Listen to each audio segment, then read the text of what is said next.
Olá, graças a Deus, estou aqui com vocês novamente para juntos continuarmos estudando a revistinha Escola Bíblica Dominical da CPAD, lições bíblicas do terceiro trimestre de 2014, Fé e Obras, Ensinos de Tiago para uma Vida Cristã Autêntica.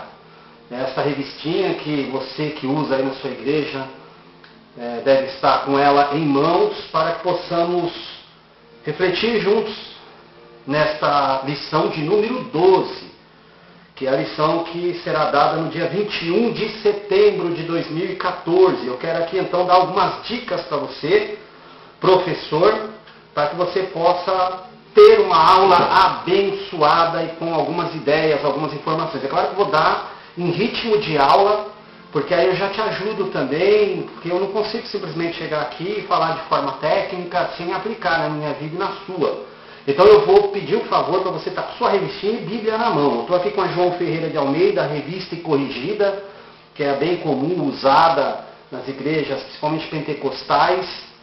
Estou também com a Bíblia King James, que vou usar alguns textos dela também, alguns versículos, porque eles também têm alguma forma bem contemporânea de ser interpretada nos versículos, e tem aqui a nova versão internacional também. Então, de vez em quando, eu vou partir para King James, a nova versão internacional, mas também vou partir bastante para Revista e Corrigida e vou avisar vocês, tá bom? Então vamos lá, hoje a lição de número 12, que você vai dar no dia 21 de setembro de 2014, o título nos diz: Os pecados de omissão e de opressão. É muito importante você, professor, explicar essas palavras para os alunos. Sempre que tiver uma lição, que forem dadas algumas palavras assim, é importante você explicar para os seus alunos, mostrar que as palavras, apesar de elas às vezes não serem usadas todos os dias pelas pessoas, ou às vezes algumas são usadas, às vezes a pessoa não sabe onde aplicá-la, porque não sabe o real significado das palavras. Então é bom você, professor, esclarecer aos seus alunos. Olha só que interessante, os pecados de omissão. Primeiro vamos explicar o título. O que é omissão? Omissão é negligência. Ser negligente significa não atuar. Significa onde você deveria atuar, você não estar agindo. É ser um descuidado. É um pecado você ser um descuidado se você deveria cuidar daquilo. E a Bíblia Sagrada, nessa lição aqui que vamos aprender, em Tiago, no capítulo 4 e o capítulo 5, o Tiago, irmão do Senhor, ele vai falar muito sobre esse pecado de omissão, pecado de negligência.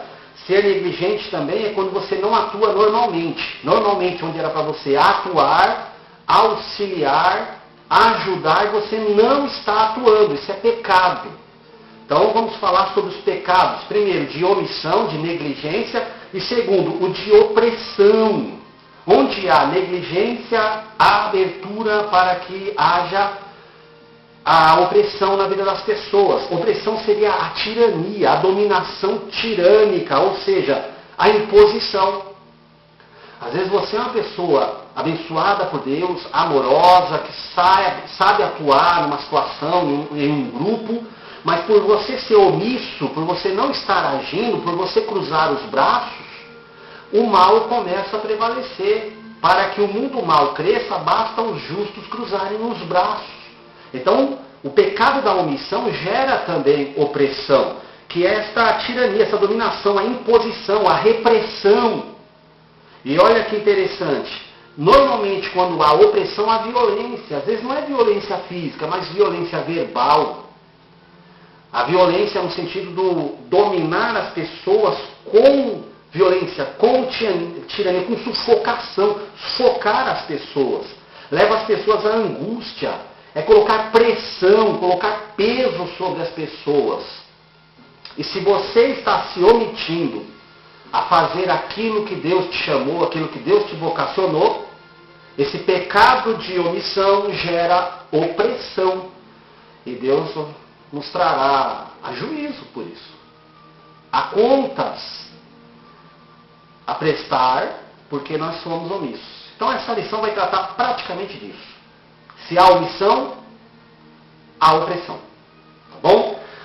O textuário está lá em Tiago 4,17, diz assim: aquele, pois, que sabe fazer o bem e o não faz, comete pecado. Eu vou repetir. Aquele, pois, que sabe fazer o bem e o não faz, comete pecado. Tiago 4,17.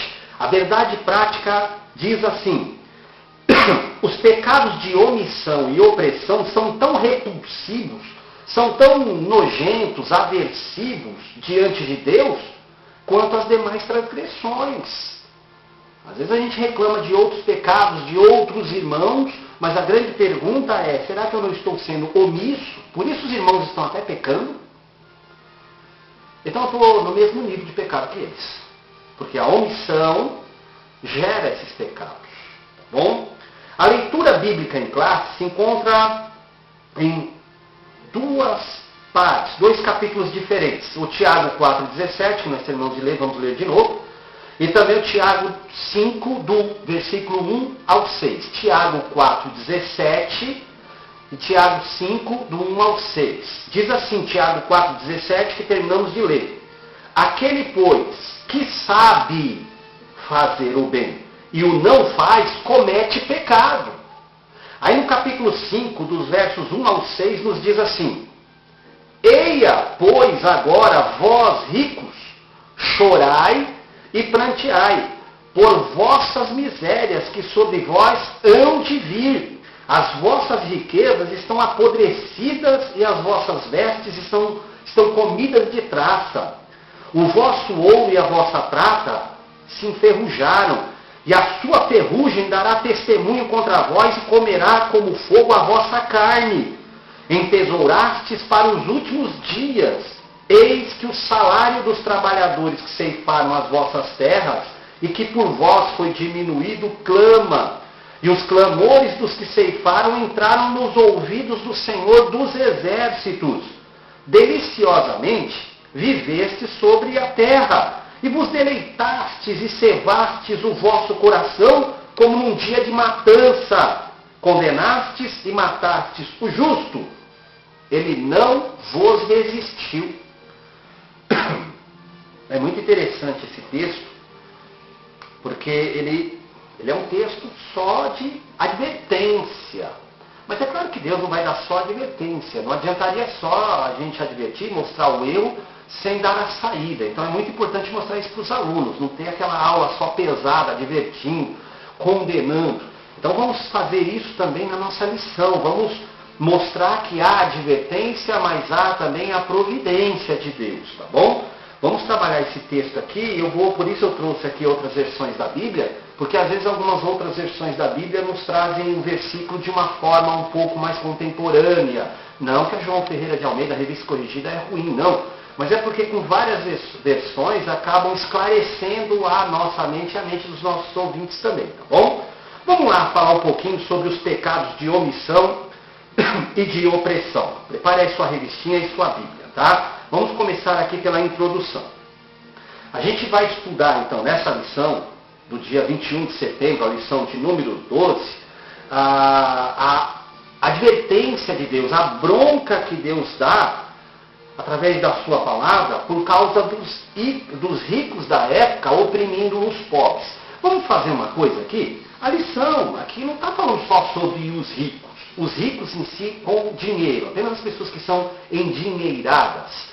Vamos colocar aqui os ricos, as pessoas que têm condições, não só financeiras, mas tem gente que não tem condição financeira, mas tem condição intelectual para ajudar outras pessoas, tem condição pela posição que ocupa numa empresa, numa escola, na vizinhança, na família, ou até mesmo na igreja. Ele é um rico naquilo. Vamos colocar aqui que os ricos de Tiago, vamos colocar que não seja somente os ricos na questão financeira, em espécie, mas também aquele que tem o bastante naquilo que pode oferecer. E Tiago aqui está dando uma bronca, sendo usado por Deus, é claro, nestes ricos, nessas pessoas que têm condições de ajudar, mas não ajudam nas demais áreas, nas muitas áreas da vida. A denúncia que Tiago está fazendo aqui é bem semelhante àquela denúncia dos profetas do Antigo Testamento. Quando você lê lá Isaías, Ezequiel, Amós, Miqueias, Zacarias, eles estão reclamando dos ricos da época também, das pessoas que tinham como ajudar os outros, mas estavam negligenciando essa ajuda.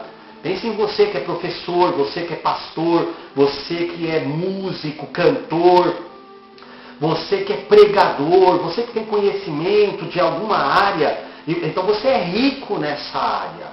E a reclamação de Tiago, então, é para você. O que você tem feito com isso que Deus te enriqueceu? O que você tem feito com isso que Deus te deu de forma abundante? Como você tem usufruído da benevolência de Deus para com você diante das pessoas que necessitam disso que você tem bastante? O livro de Atos, por exemplo, nos informa que a igreja do primeiro século, chamada igreja primitiva, a igreja primeira, cuidava dos pobres, cuidava dos necessitados. Ela dava atenção para aquelas pessoas que não tinham aquilo que os que tinham com abundância, eles ajudavam aqueles que não tinham. Lá em Atos 2, 42 e 45, olha que coisa maravilhosa como eles viviam, ó. Perseveravam na doutrina dos apóstolos e na comunhão e no partir do pão e nas orações. Em cada alma havia temor, e muitas maravilhas e sinais se faziam pelos apóstolos. Todos os que criam estavam juntos e tinham tudo em comum. Era uma comunidade.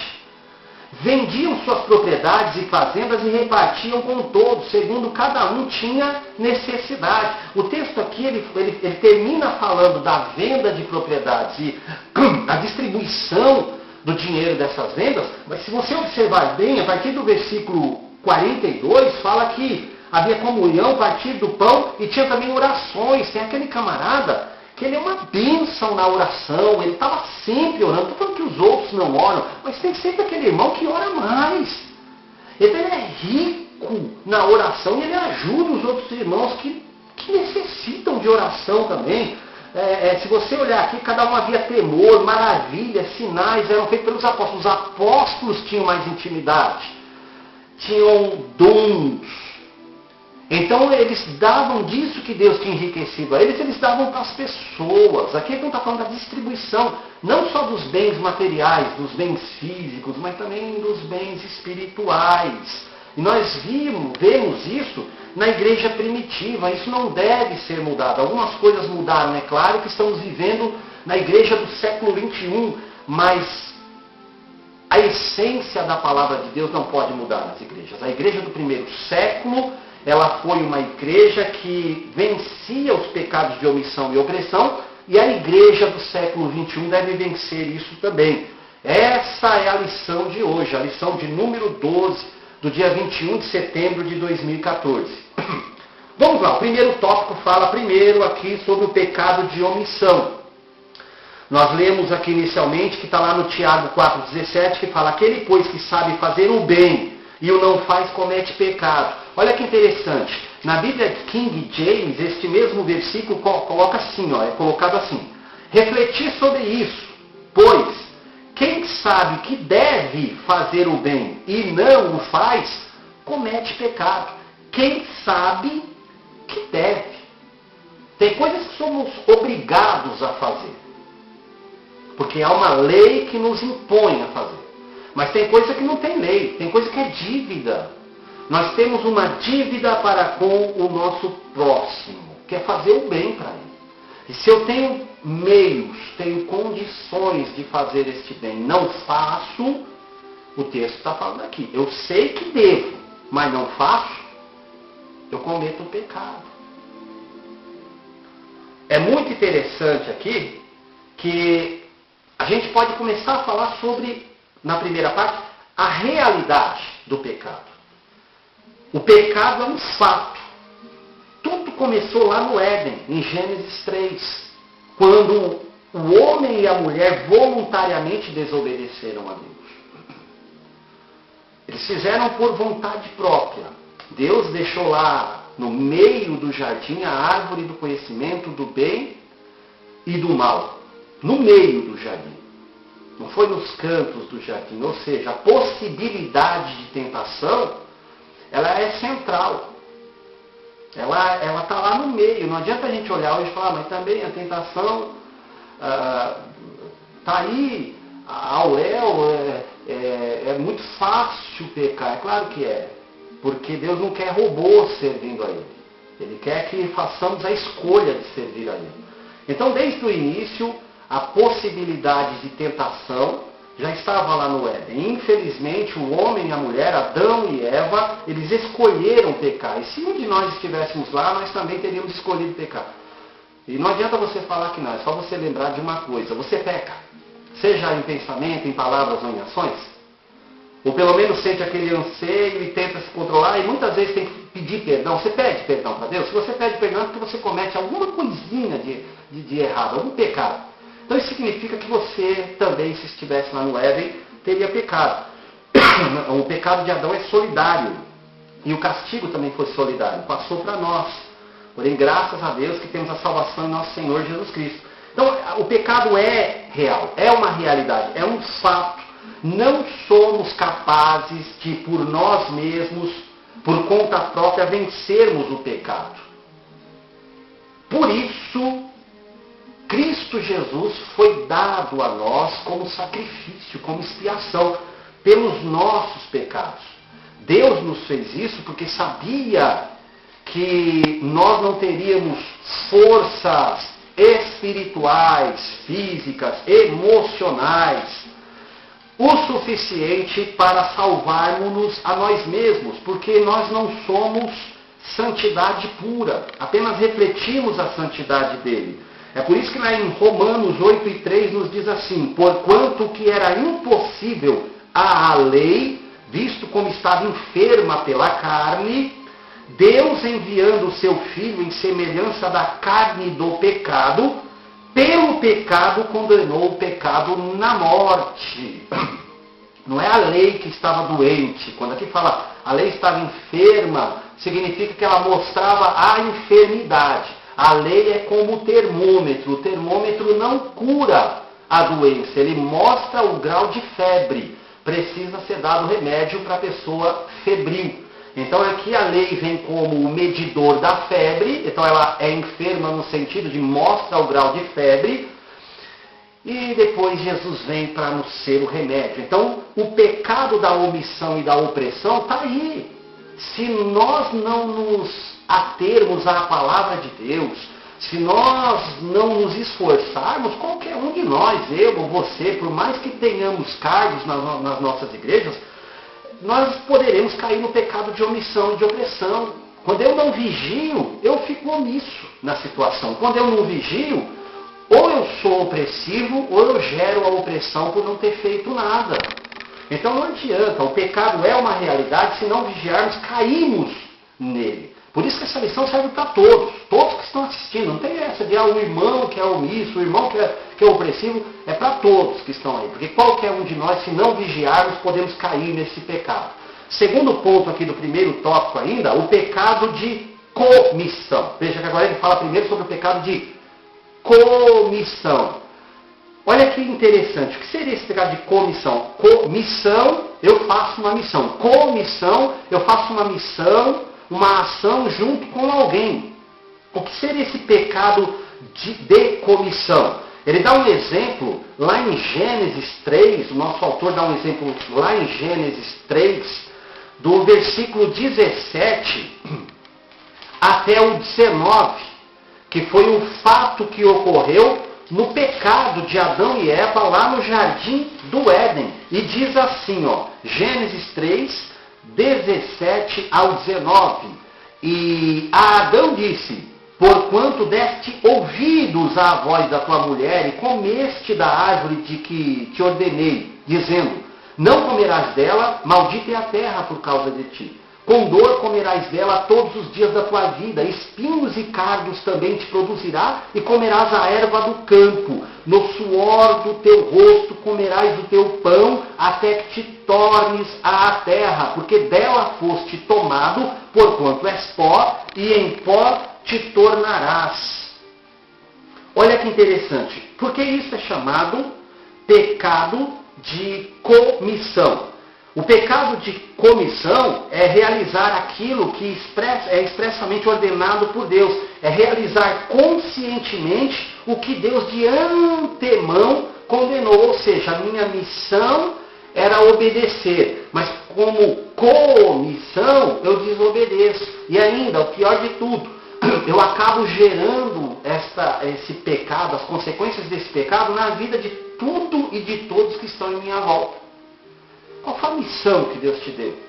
Faça a missão. Não coloque missões paralelas. Comissões. A comissão que Cristo nos deu, a grande comissão, não é?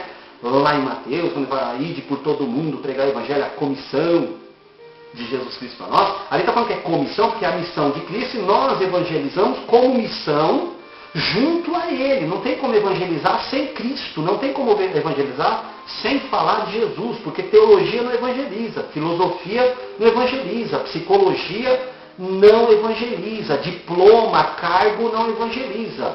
É o nome de Jesus. Há um só meio de salvação, que é Jesus Cristo. Então é comissão. Agora, quando Deus nos dá uma missão de obedecer, por exemplo, Adão e Eva, missão, não comer da árvore do conhecimento do bem e do mal, coma de todas, menos desta.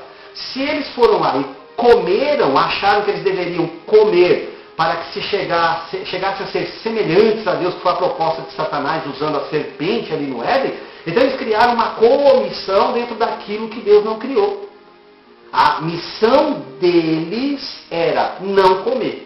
Então, existe o pecado de comissão, que é aquele que, enquanto você está fazendo a vontade de Deus, ao mesmo tempo, paralelamente, você acaba não fazendo a vontade dele, negligenciando, ou seja, faça só isso. E você acaba colocando outras missões, acaba atrapalhando aquilo que Deus tem como propósito real da sua vida. Vou dar um exemplo claro. Eu tenho uma missão na minha vida. Eu ensino, eu vivo do ensino. Eu sou professor de teologia, professor na escola bíblica dominical, palestro também. E um dia eu coloquei uma comissão na minha vida. Deus não tinha me ordenado nada, não me mandou nada. A única missão que Ele me deu, ensinar, instruir. E eu arranjei uma comissão para fazer. Eu comprei uma loja de roupas. O meu pastor, sabiamente, disse para mim que eu não deveria fazer aquilo, porque ele também sabia qual era a minha missão. E que esta comissão iria me atrapalhar no meio do caminho. Eu ia me embaraçar com coisas desta terra. Aquele que milita a boa milícia, ele não pode se embaraçar com as coisas daqui. Não estou falando que você não deva comprar nada, não deve ter outros negócios. Eu estou falando disso especificamente, que Deus me deu uma ordem, que a missão seria ensinar, viver do ensino. E eu fui lá abrir a loja. Olha, para encurtar a conversa, a loja faliu, a escola faliu, onde eu dou aula também, porque eu sou o administrador dela, a de teologia, ela faliu, quase que eu fali espiritualmente também, porque eu quis criar uma comissão. É o pecado de comissão. Quando você faz a comissão, você fica omisso a grande tarefa que Deus tem na sua vida. Por isso que vem o terceiro ponto aqui do primeiro tópico. Aí vem o pecado de omissão agora.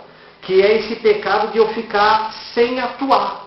Ou pelo menos de não atuar normalmente, conforme manda a norma, naquilo que Deus tem proposto na minha vida. Quando nós nos omitimos de fazer o bem, ou de fazer aquilo que Deus tem proposto nas nossas vidas, pecamos contra Deus e a justiça de Deus. Porque cometemos esse tal de pecado de omissão. Eu fico omisso à vontade e aos propósitos de Deus. Então, já vai uma dica aí. Não quer ser omisso?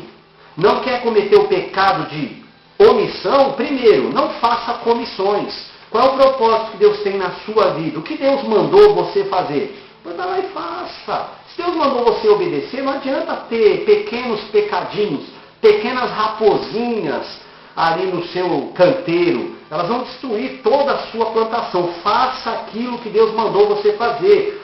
Quando você lê lá em Lucas 10, do versículo 25 em diante, você começa a ver aqui, Jesus profere a parábola do bom samaritano. Você lembra que o bom samaritano, ele não foi omisso diante daquele moço que estava caído no caminho. Jesus, quando contou esta parábola aqui, ele estava querendo dizer o quê?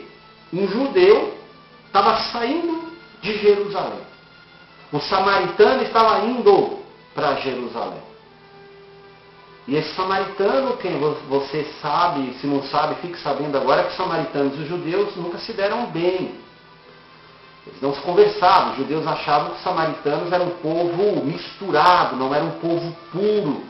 Um povo que se misturou com os povos que Deus não queria que eles se misturassem. Então eles não conversavam com os samaritanos, e os samaritanos tinham receio com os judeus. Mas olha que interessante, um judeu, ele foi roubado, caiu ao chão. Muitos outros judeus passaram por ele e não ajudaram. Se você olha aqui o texto, você vê que muitos dos que passaram, que estavam aqui descendo de Jerusalém, se você observar, eles viram o homem, o judeu ali. Por exemplo, um levita é judeu. Ele desceu, viu o pobre judeu ali caído ao chão, mas não ajudou ele. E um samaritano, que era desprezado pelo judeu, ajudou ele. Ele não foi omisso. Como a gente pode acabar com a opressão, com o pecado de opressão, não sendo omisso? Esse homem foi oprimido pelos ladrões. Depois ele sofreu a omissão dos outros, dos judeus, dos irmãos dele mesmo, de pátria, que estavam descendo. Mas um homem fez a diferença, um samaritano. Às vezes você pode ser esse samaritano. Essa pessoa que pode dizer assim, mas eu não sou isso, eu não tenho aquilo, mas você tem o amor de Deus, a graça de Deus no seu coração. Então você pode ajudar aquela pessoa que necessita de você. Mesmo que aquela pessoa, às vezes, seja um pouco negligente a você também. Ou seja, um pastor, ou uma pessoa que você acha que está em um grau onde você não poderia ajudar, mas está precisando da sua ajuda. Você tem condições de ajudar, vai lá e ajude. Porque senão você vai cometer o pecado de omissão. Esse aqui é o primeiro tópico, o pecado de omissão da nossa revistinha. O segundo tópico fala sobre o pecado de adquirir bens à custa da exploração alheia. O pecado de adquirir bens à custa da exploração alheia. Se encontra lá em Tiago 5, do 1 ao 3, que na nossa João Ferreira de Almeida, revista corrigida, diz assim: Eia, pois agora, vós ricos, chorai e pranteai por vossas misérias. Rico, miserável. Está aqui falando. Aquele que tem, mas é um miserável, porque não sabe usar aquilo que tem, não só de dinheiro. Coloque aí riquezas, de dons, talentos que Deus tem te dado. Está falando, se você que é rico, mas não passa de um miserável, porque não sabe distribuir o que Deus te deu, que sobre vós não devia. Tomar cuidado, plantei as misérias que estão vindo aí. As vossas riquezas estão apodrecidas. Porque quando a gente guarda, a gente apodrece aquilo que a gente esconde. As vossas vestes, o enfeite, a beleza de tudo aquilo que Deus te deu, estão comidas da traça. O vosso ouro e a vossa prata se enferrujaram. Às vezes conhecimento muito guardado enferruja. E a sua ferrugem, essa ferrugem, o embotamento do ouro e da prata, dará testemunho contra vós e comerá como fogo a vossa carne. Conhecimento para si mesmo come a si mesmo, come a si. Se eu guardo meu conhecimento para mim e não deixo de dar esse conhecimento para as pessoas que necessitam, eu não cresço na graça em primeiro lugar e no conhecimento, eu vou matar a mim mesmo. É um suicídio de conhecimento. Entesourastes para os últimos dias. A gente acha às vezes que guardando a gente vai estar livre nos dias que mais necessitarmos. Eu vou guardar só para mim, vou guardar minha melhor mensagem, meu melhor estudo, porque vai que eu preciso dele um dia. O que Deus te deu, vai lá e divulga, vai lá e divide. Dá uma olhada como diz aqui na King James, os mesmos versículos, ó, Tiago 5, do 1 ao 6. E agora prestai atenção, vós os ricos, chorai e arrependei-vos, porquanto desgraças haverão de cair sobre vós. Vossas riquezas apodreceram e as vossas roupas finas desvaneceram, roídas pela traça. Vosso ouro e vossa prata todos estão oxidados, e a ferrugem deles testemunhará contra vós, e assim como o fogo vos devorará a carne. Tendes acumulado bens demais nestes últimos tempos. Às vezes você tem só acumulado e não distribuído. Fica mofo. O que você tem guardado aí de talento, de dom, daquilo que Deus tem te dado, que você tem guardado só para si mesmo? Vai mofar, vai comer, vai corroer você mesmo. É isso que a lição está tratando, que aprendamos a dividir, a distribuir aquilo que Deus nos deu. O pecado de adquirir bens à custa da exploração alheia. O primeiro ponto, o julgamento divino sobre os comerciantes ricos. Da forma em que o texto dessa epístola aqui está construído, nós percebemos que não há indício algum de que a sentença divina é exclusiva para os que conhecem a Deus, é para todos. Aqui, é claro, está falando sobre o comerciante que coloca muito lucro em cima e acaba fazendo com que a pessoa, é o famoso ganha-perde. Isso ninguém ganha. Se eu, como comerciante, eu estou ganhando, mas o meu consumidor está perdendo com a compra, eu estou fazendo um pecado de opressão contra ele. Eu já fui comerciante também. Tem que ser ganha-ganha. É claro que eu vou ter o meu lucro em cima, mas não um lucro desprovido de misericórdia diante das pessoas. A ponto da pessoa descobrir que comigo aqui ela comprou 2 vezes mais o valor que ela pode encontrar aqui, às vezes numa loja até próxima. É lucro desonesto. O alvo aqui são todos os ricos, crentes ou descrentes. Mas leva isso também para a sua vida espiritual. Você, em cima da exploração das outras pessoas, você adquire cargos, funções na igreja, ou até mesmo conhecimento. Isso é pecado. É um pecado de adquirir às custas da exploração das outras pessoas. Nós não podemos fazer isso, porque Deus julga. Deus, ele vem a juízo. Até o conhecimento apodrece. Até a espiritualidade apodrece dentro de nós. Qual é o mal que virá? Vamos ver. De modo geral, onde se encontra a confiança dos ricos? Nos bens que possuem, não é? Naquilo que eles têm.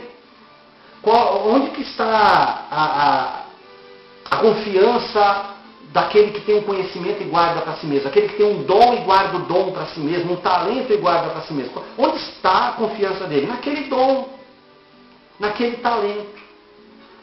Se eu guardo, sabendo que eu poderia distribuir e ajudar outras pessoas, qual é o mal que virá sobre mim? Tiago está dizendo aqui que as riquezas dos ricos desonestos e arrogantes estão apodrecidas. Primeiro mal, apodrece. Muito conhecimento para si mesmo. Eu conheço pessoas de muito conhecimento, guardaram e guardam conhecimento para si mesmo, que apodrece. Não tem mais céu aberto para eles, porque o conhecimento fica ali só fervendo dentro de si mesmo. Tiago diz que as riquezas dos ricos, desonestos e arrogantes estão apodrecidas e as suas roupas comidas pela traça. A beleza dessa pessoa é traça. Ela pensa que é bela ainda, mas não está vendo que a traça está comendo, está cheia de furo. Isto é, brevemente elas se mostrarão ineficazes, ineficientes para garantir-lhes o futuro. Aquilo que tem não vai garantir mais nada. Os ricos opressores terão uma triste surpresa em suas vidas. Ou seja, estão tão estribados, apoiados naquilo que têm, que um dia vão ver que aquilo não é nada. Mais do que ter é ser. Mais do que coisas, é pessoas. A nossa maior riqueza são pessoas. São boas pessoas ao nosso lado.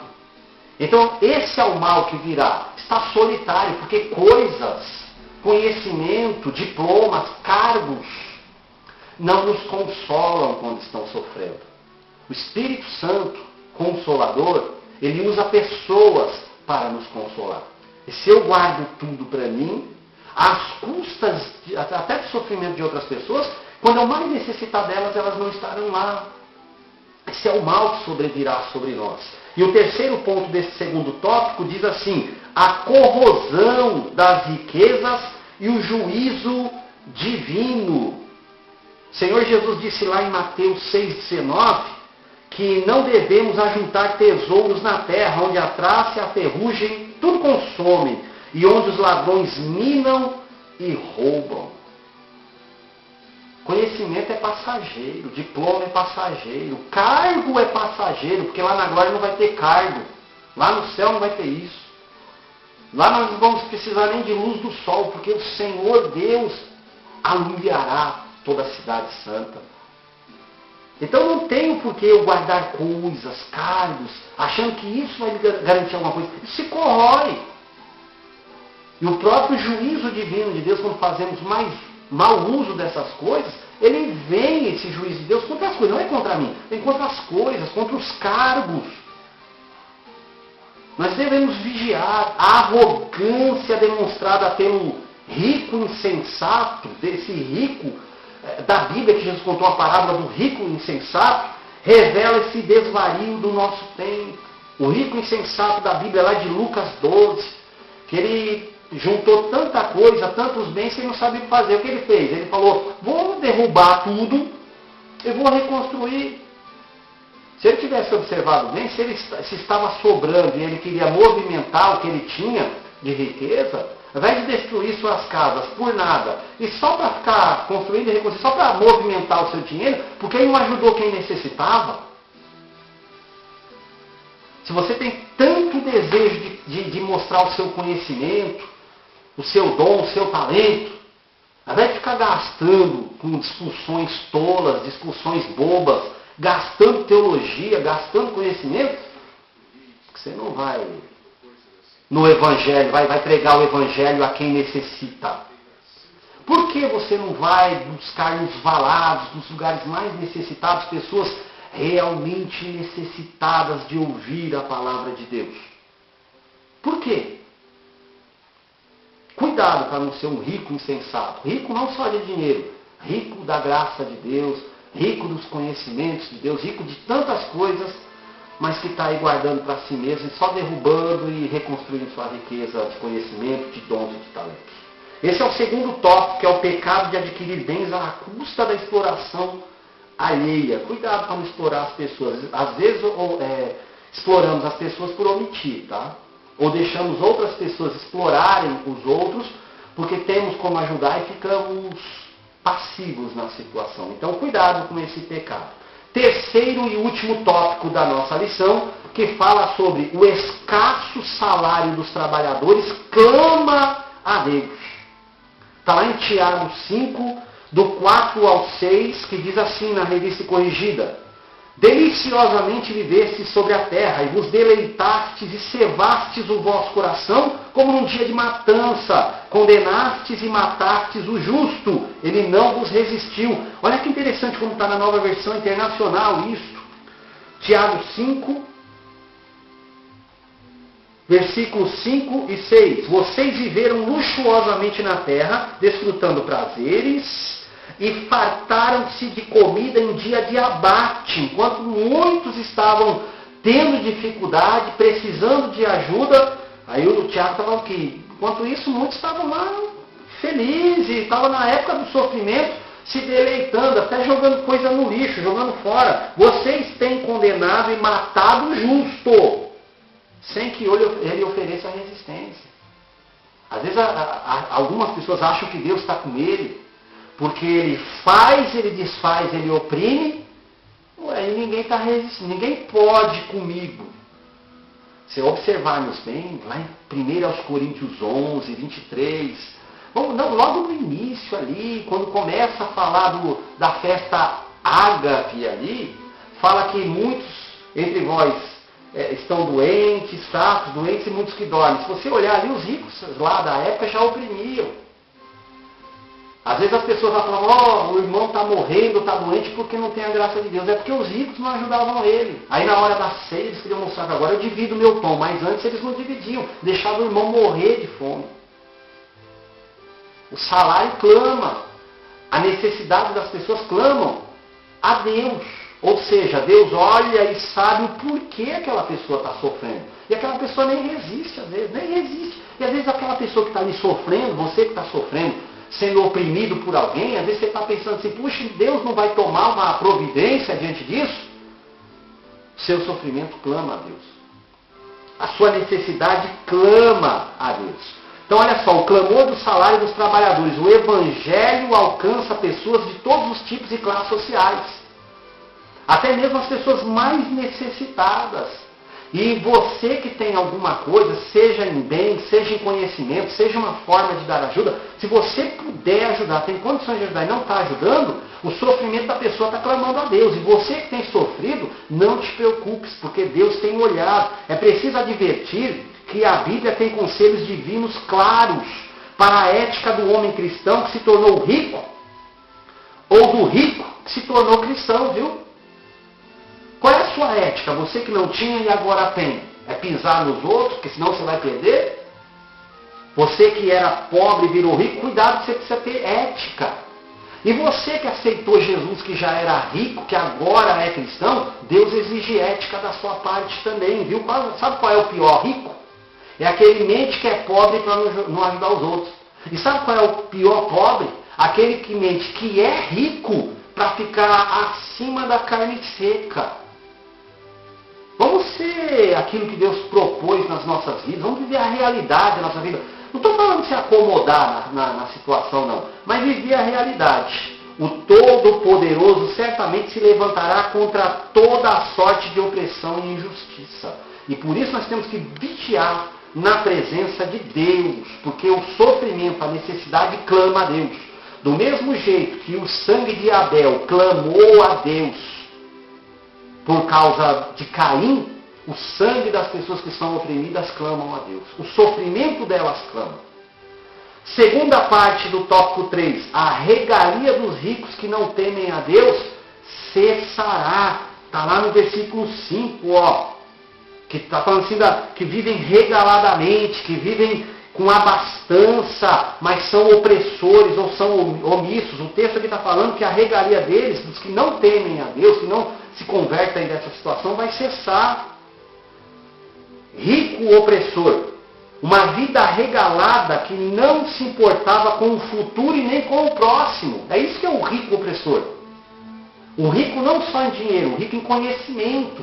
O rico em talentos, em dons. Quem é esse rico opressor? É aquela pessoa que tem uma vida regalada, com isso que Deus deu, e nem se importa com o futuro. Mas eu sempre tenho, e acho que sempre terá por conta própria, e o pior, não se preocupa nem com o próprio futuro e nem com o futuro do próximo.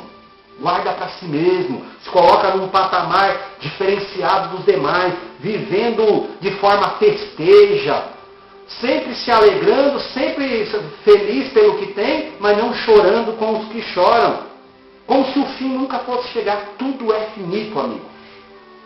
O que tem muito conhecimento, uma hora conhece alguém que tem mais conhecimento que ele mesmo. Ali é o fim da sua pretensa inteligência. O que tem muito dinheiro, uma hora encontra alguém que tem mais. O que tem muito cargo, uma hora encontra alguém que tem mais. Enfim, tudo tem um limite. Cuidado para não entesourar bens, conhecimento, diploma, mas não entesourar, não estar juntando também ali, com isso tudo, o juízo de Deus, o julgamento de Deus. E por que Deus ainda não me castigou? Por que Deus ainda não... Deus é tão paciente. Está dando ainda a chance de nós nos convertermos. Tá bom? Então, a regalia dos ricos que não temem a Deus acabam. Não há como a gente achar que vamos continuar sempre no alto, sem Deus fazer nada, não. Ó, vamos buscar muito a humildade. Humildade. Ser simples não significa ser humilde. Tem gente que se veste com simplicidade, fala com simplicidade, mas não é humilde. Não estou falando que gente humilde é só quem se veste ou quem fala assim, não. Simplicidade não significa ser humilde. Humildade é a posição onde você se encontra, independente daquilo que você tem. Você não tenta prejudicar o próximo e não tenta explorar ele. Você sabe que você também é um ser humano dependente da graça de Deus. Terceiro e último ponto do terceiro tópico. O pobre não resiste à opressão do rico. Muitos podem se perguntar por que a Bíblia é tão dura contra os ricos e injustos. Por que será que a Bíblia fala contra os que têm, contra os que possuem algo? Uma vez que eles estão economicamente bem posicionados, o pobre, ou que é chamado aqui o justo, sucumbe à sua opressão, restando a eles apenas Deus para defendê-los. Por que Deus reclama daquele que tem, daquele que é, Parece, às vezes a gente pode falar, por que Deus sempre vai reclamar? Reclama do rico? Reclama do que tem muito conhecimento, daquele que tem cargo, daquele que tem funções. Por que Deus sempre fala mais a esses? É porque a pessoa, quando não tem nada disso, ela só tem Deus a quem recorrer. O rico tem sua riqueza, o conhecedor tem seu conhecimento. O que tem cargos tem seus cargos, suas funções, seus status. Ele pode recorrer a essas coisas. Então vamos fazer o seguinte, não vamos esperar essas pessoas recorrerem a Deus por nossa causa. Dizendo, olha, eu não suporto mais o Júnior, por exemplo, eu mesmo, tá oprimindo tanta pessoa, a pessoa fala, não suporto mais o Júnior, a opressão do Júnior. Aí tem que clamar a Deus porque eu sou um insensato, um insensível à voz de Deus e ao sofrimento das pessoas. O Senhor dos Exércitos continua a ouvir o clamor dos pobres, dos necessitados. Não estou falando só com um rico de dinheiro, não. Eu estou falando com você que tem cargo na sua igreja, viu? Você que tem cargo, você que tem função, você que tem conhecimento, você que sabe tocar um instrumento na tua igreja, sabe cantar, enfim, que tem um dom de profecia, de revelação, seja lá qual dom for. Não oprima as pessoas, porque o Senhor dos Exércitos ainda ouve o clamor dos necessitados. Concluindo essa lição, quanto engano tem sido cometido por ensinamentos deturpados em nome de uma suposta prosperidade, hein? Andam falando aí de uma tal de teologia da prosperidade. Eu não chamo isso de teologia, porque nunca foi teologia.